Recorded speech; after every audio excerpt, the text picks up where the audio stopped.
రాష్ట్ర ముఖ్యమంత్రి నారా చంద్రబాబు నాయుడు కుటుంబ సమేతంగా శ్రీవారిని దర్శించుకున్నారు.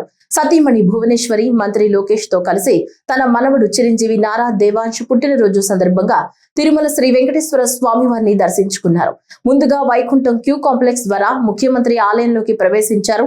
మహాద్వారం వద్దకు చేరుకోగానే అర్చకులు ఇస్తికఫాల్ స్వాగతం పలికారు. ధ్వజస్తంభం వద్ద నమస్కరించిన అనంతరం ఆయన శ్రీవారిని దర్శించుకున్నారు. అనంతరం శ్రీ వకుళమాతను ఆలయ ప్రదక్షిణగా వచ్చి విమాన వెంకటేశ్వర స్వామి, సవేరా, భాష్యకారుల సన్నిధి, యోగ నరసింహస్వామి వారిని దర్శించుకుని హుండీలో కానుకలు సమర్పించారు. శ్రీవారిని దర్శించుకున్న ముఖ్యమంత్రికి స్వామివారి శేష వస్త్రాన్ని అందించారు. తరువాత రంగనాయకుల మండపంలో వేద పండితులు వేదాశీర్వచనం చేశారు. ఈ సందర్భంగా ముఖ్యమంత్రికి TTD chairman BR Naidu, EO Muddada Ravichandra, అదనపు ఈవో సిహెచ్ వెంకయ్య చౌదరిలు శ్రీవారి తీర్థ ప్రసాదాలు, చిత్రపటం, పరాభనామ సంవత్సర పంచాంగం, డైరీ, క్యాలెండర్, అగరబత్తులు, పంచగవ్య ఉత్పత్తులను చైర్మన్, ఈవోలు అందించారు. దర్శనానంతరం ఉదయం మాతృశ్రీ తరిగొండ వెంగమాంబ అన్నప్రసాద కేంద్రానికి నడక ద్వారా చేరుకున్నారు. చతుర్మాడ వీధుల్లో భక్తులకు నమస్కరిస్తూ సెల్ఫీలు దిగారు. అన్నప్రసాద కేంద్రంలో భక్తులకు అన్నప్రసాద వితరణ చేశారు. భక్తులతో అన్నప్రసాదాలు, లడ్డు నాణ్యత గురించి అడిగి తెలుసుకున్నారు. అలాగే తిరుమలలోని ఇంటిగ్రేటెడ్ కమాండ్ కంట్రోల్ కేంద్రాన్ని ముఖ్యమంత్రి సందర్శించారు.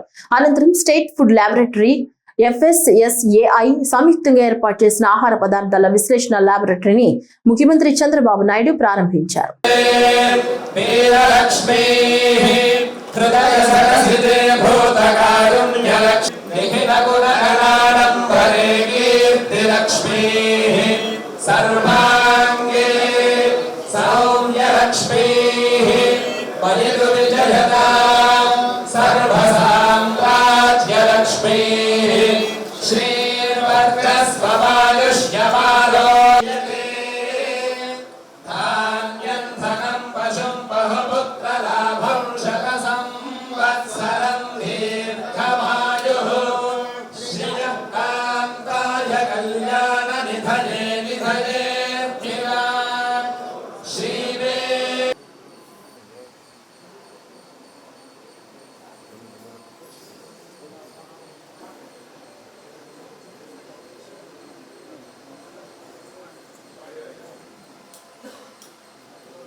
Correct.